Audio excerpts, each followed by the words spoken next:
Assalamualaikum. Oke, senang sekali bisa jumpa dengan teman-teman semuanya yang sudah berkenan untuk melihat YouTube Kids Me Eka Widya.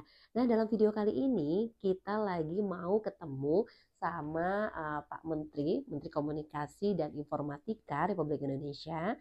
Nah, nanti kita udah janjian nih jam 1:30. Seperti apa kegiatan hari ini? Jangan kemana-mana. Sama siapa? Selamat siang. Selamat siang, Pak. Wawancara siapa? Saya, Pak. Semi, Pak. Oke, yuk, Pak. Siang, Pak. Yuk, Eka, siap. Pak. Eka ya. Siap. Cek one. Oke. Oh ya, Pak.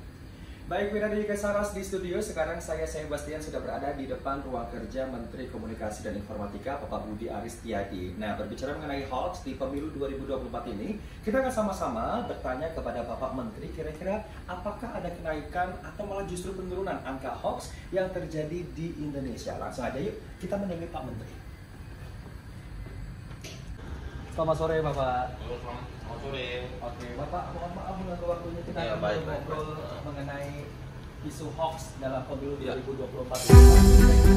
Hoax masih ada di culture Indonesia dan kita akan membahas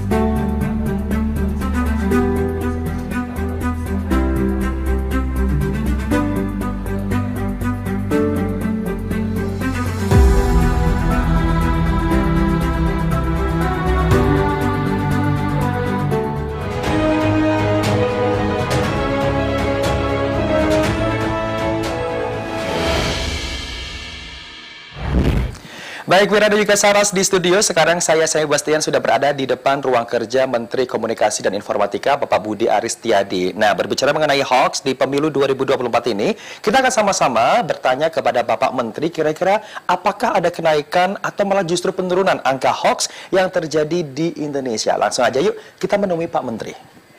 Selamat sore, Bapak. Selamat sore. Oke, Bapak, mohon maaf mengganggu waktunya. Kita akan ngobrol-ngobrol mengenai isu hoax dalam pemilu 2024 ini, Pak. Seperti yang kita ketahui, hoax masih ada dan juga menjadi culture di Indonesia. Nah, pendapat Bapak sendiri bagaimana meminimalisir hoax di Indonesia khususnya ini, Pak? Apalagi sekarang di tahun pemilu nih, Pak. Adalah bagian dari fenomena yang ada di sosial media kita. Dan menurut catatan kami dari Kementerian Komunikasi dan Informatika Republik Indonesia, dibandingkan tahun 2019, hoax 2024 ini jauh lebih menurun. Kan suasana bisa kita rasakan kan, lebih adem gitu. Karena apa? Karena kami Kementerian Kominfo tegas, ada hoax pasti akan kami take down.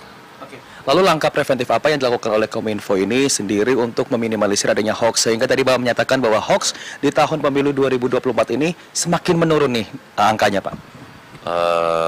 Kami melakukan berbagai program termasuk literasi digital ke masyarakat untuk memberikan penyadaran tentang bagaimana kita memaknai ruang digital kita ini supaya para pengguna sosial media ini lebih bijak dalam menggunakan media sosialnya. Jadi saring dulu sebelum sharing. Gitu. Oke, ini menarik, Pak. Tadi Bapak mengatakan bahwa saring sebelum sharing. Nah, kalau boleh tahu nih, jumlah hoax atau materi-materi atau materi apa namanya, jenis hoax seperti apa yang sering nongol atau muncul di media sosial, apalagi di tahun pemilu ini, Pak? Dari segi kuantitas jauh lebih menurun. Sejak Januari 2023 sampai Januari kemarin, 2024-nya ada sekitar 200-an. Dan semuanya udah kita take down. Hoax ini kan berita palsu. Ya. Jadi hoax, fitnah, ujaran kebencian, dan merendahkan martabat orang lain itu 4 serangka itu. Satu kesatuan tuh. Karena itu kita menghimbau kepada seluruh masyarakat untuk bijak dalam menggunakan sosial media. Begitu. Kita jaga pemilu ini, pemilu 2024 ini menjadi pemilu yang damai. Karena yang menyatukan semua komponen bangsa, tidak ada isu-isu polarisasi. Karena atau yang berkompetisi sama anak bangsa kan. Betul. Gitu. Pak, ini mungkin menarik juga nih, masyarakat juga banyak yang mempedulikan isu hoax ini, bahkan banyak yang mengatakan bahwa kalau bisa angka hoax semakin menurun, semakin menurun, semakin menurun. Lalu hukuman apa dari kementerian sendiri dengan isu-isu hoax ataupun hoax yang sudah terjadi selama ini di Indonesia, Pak? Kalau dari Kementerian Kominfo kan melakukan take down dan menstempel ini hoax gitu loh. Jika salah satu konten itu bisa bermasalah secara hukum, itu ranahnya aparat penegak hukum. Oke. Gitu. Oke, baik. Karena kita punya undang-undang ITE kan. Betul. Iya. Biar aja. Nanti kita lihat aja. Kalau memang itu ada konsekuensi hukum, silakan aja aparat penegak hukum bertindak. Gitu. Baik. Oke, mungkin ini jadi pertanyaan terakhir Pak. Sekali lagi himbauan untuk masyarakat untuk menyaring dulu sebelum sharing. Silakan Pak. Kami menghimbau kepada masyarakat Indonesia, karena bangsa kita ini terkenal sebagai bangsa yang ramah, bangsa yang berbudaya. Kita juga mengharapkan ruang digital ini kita bisa isi dengan konten dan isi yang lebih berbudaya, lebih bijaksana dalam penggunaan sosial media.